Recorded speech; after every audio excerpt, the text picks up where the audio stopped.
Banking finance 2.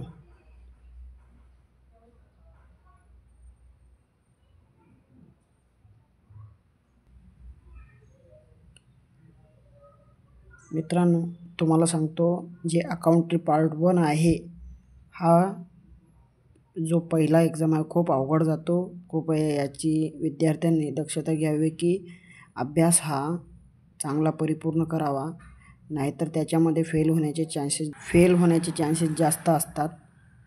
म्हणून त्याच्यामध्ये जास्त अभ्यास करा, प्रॅक्टिस करा. मागील वर्षाचे क्वेश्चन पेपर जे आहेत ते बघत जा.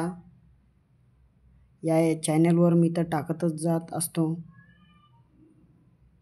पण जास्त करून त्या अकाउंटरी पार्ट 1चा अभ्यास करावा.